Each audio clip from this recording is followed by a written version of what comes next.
Hello and welcome to शिक्षा तंत्र। आज हम बात करेंगे आर्गूमेंट्स के बारे में। इसके पहले वीडियो में हमने एस्से के बारे में बात किया था। जो लोग एस्से वाला वीडियो नहीं देखे वो लोग जाके देख सकते हैं। आज हम सारी बातें आर्गूमेंट के बारे में देखने वाले हैं। जैसे सबसे पहले हमको देखना है कि पेपर 2 में कितने क्वेश्चंस आते हैं। तो 2 आर्गूमेंट आते हैं और 20-20 नंबर का होता है, 40 नंबर का।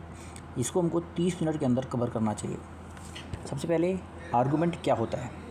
देखिए, किसी टॉपिक के बारे में अपने ओपिनियन को सपोर्ट करने के लिए जो बात हम बोलते हैं उसको बोलते हैं आर्गूमेंट। आर्गूमेंट में क्या क्या चीज़ें होनी चाहिए? रीज़न होना चाहिए, फैक्ट होना चाहिए, रैशनल होना चाहिए, लॉजिक होना चाहिए, प्रूफ होना चाहिए, एविडेंस होना चाहिए, इन्फॉर्मेशन होना चाहिए। ये सब चीज़ें आपके आर्गूमेंट्स में होनी चाहिए। आपका जो आर्गूमेंट है वो कितना लंबा होना चाहिए? तो 200 से 300 शब्द के बीच में आपका जो आर्गूमेंट है वो होना चाहिए। Okay. Nature of arguments in CAPF exam. कैसा नेचर होना चाहिए? तो आपका जो नेचर होना चाहिए वो करंट अफेयर बेस्ड होना चाहिए। करंट अफेयर बेस्ड आपका नेचर होना चाहिए। ओके। नेक्स्ट, की पॉइंट्स। कौन कौन से ऐसे पॉइंट्स हैं जो कि हमको आर्गूमेंट सॉल्व करते समय ध्यान रखने चाहिए? सबसे पहले हम इंट्रोडक्शन की बात करते हैं। देखिए, जो भी कोई हमको कीवर्ड्स ढूंढ करके उसको हमको डिफाइन करना चाहिए इंट्रोडक्शन में। जैसे यहाँ पे एक टॉपिक है, homework should B band in primary schools. तो इसमें जो होमवर्क है इसको हमको इंट्रोडक्शन में क्या करना चाहिए? डिफाइन करना चाहिए। ओके। सेकेंड थिंग, हमको जो रिसेंट न्यूज़ है या इवेंट है उनसे क्या करना चाहिए? इसको कनेक्ट करना चाहिए, जोड़ना चाहिए उसको। ठीक है।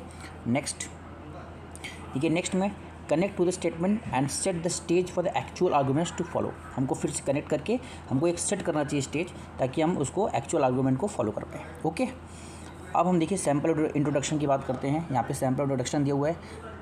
आप यहाँ पे देख सकते हैं कि होमवर्क को कैसे डिफाइन किया गया है। Homework is an activity that is given by the teacher to the students which is expected to be completed at home after regular school hours and recent introduction of new education policy in India has rekindled debate of utility of homework in primary schools.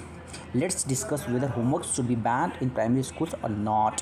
तो आप यहाँ पे देख पा रहे हैं कि कैसे यहाँ पे जो न्यू एजुकेशन पॉलिसी है इसको भी यहाँ पे लिंक कर दिया गया है। तो ये क्या है? ये एक करंट अफेयर का पार्ट है जो कि इसमें लिंक कर दिया गया है।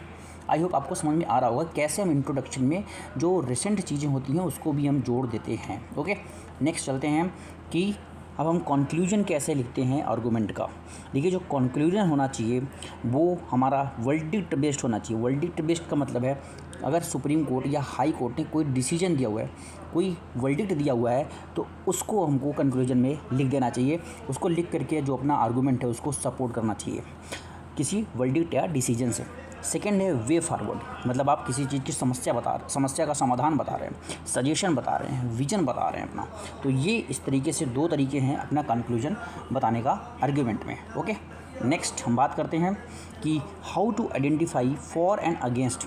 तो जो पक्ष और विपक्ष की बात है, जो फॉर एंड अगेंस्ट है, जो प्रोस एंड कॉन्स है, उसको हम कैसे पहचानेंगे।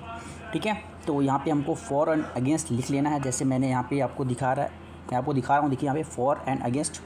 फॉर में जस्टिफाई द गिवन स्टेटमेंट, ठीक है, एंड अगेंस्ट में जस्टिफाई द अपोजिट स्टेटमेंट। जैसे यहाँ पे कोई चीज़, जैसे न्यू एजुकेशन पॉलिसी आपने लिया, यहाँ पे आपने बताया बहुत अच्छा है, और यहाँ पे जस्ट इसका अपोजिट बताना है कि इसके अंदर कौन सी ड्रॉबैक या कौन सी कमी है। ऐसे हमको लिखना है। ओके। इसमें वही बात लिखा हुआ है। नेक्स्ट आगे चलते हैं, हम बात करते हैं और क्या बात करना है, व्हाट कॉन्स्टिट्यूट्स गुड आर्गूमेंट्स। क्या क्या चीज़ें हैं जो कि गुड आर्गूमेंट के लिए ज़रूरी हैं। तो गुड आर्गूमेंट के लिए देखिए, crisp and clear argument without confusion और अम्बिग्यूटी।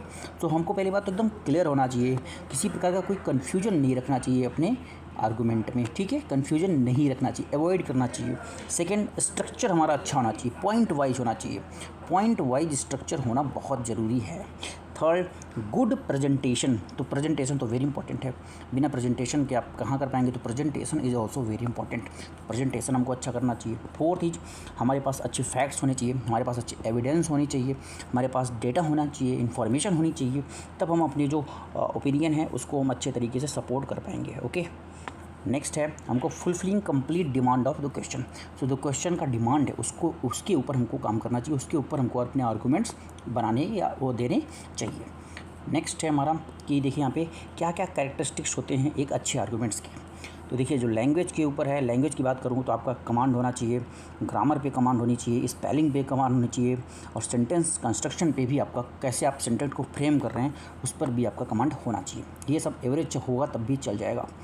नेक्स्ट है प्रेजेंटेशन। प्रेजेंटेशन में आपकी हैंड राइटिंग अच्छी होनी चाहिए, नीटनेस होनी चाहिए, एंड स्ट्रक्चर अच्छा होना चाहिए, ब्रेविटी होनी चाहिए। ब्रेविटी मतलब कंसाइजनेस जिसको बोलते हैं, बहुत बड़ा नहीं, कंसाइजनेस होना चाहिए। उसके बाद clarity of thoughts is very important. Clarity होनी चाहिए, जैसे एडिक्वेट्स नंबर ऑफ आर्गूमेंट्स होने चाहिए आपके पास ना, ऐसा नहीं कि आपने केवल एक आर्गूमेंट दे के छोड़ दिया, कम से कम 3-4 तो होने ही चाहिए एटलीस्ट। क्लैरिटी ऑफ आर्गूमेंट्स होने चाहिए, जो आप आर्गूमेंट दे रहे हो उसमें क्लैरिटी वेरी इंपॉर्टेंट। अगर आप एम्बिग्यूटी वहाँ पे है तो वो मामला नहीं बनेगा। एग्जाम्पल्स का यूज़ करना चाहिए, रिसेंट जो एग्जाम्पल्स जो न्यूज़ से इसको कनेक्ट करके हमको इसका आर्गूमेंट देना चाहिए। आइडिया जनरेट करने चाहिए, स्पेशलिस्ट होना चाहिए हमको, ठीक है। और यहाँ पे कंक्लूजन फिर बाद में देना है, ठीक है। तो आई थिंक आपको समझ में आया होगा कि आर्गूमेंट कैसे हमको लिखना है। ये रहा आर्गूमेंट के बारे में सारी चीज़ें। अगर आपको वीडियो पसंद आए तो प्लीज़ वीडियो को लाइक शेयर एंड सब्सक्राइब करें। Thank you for watching this video.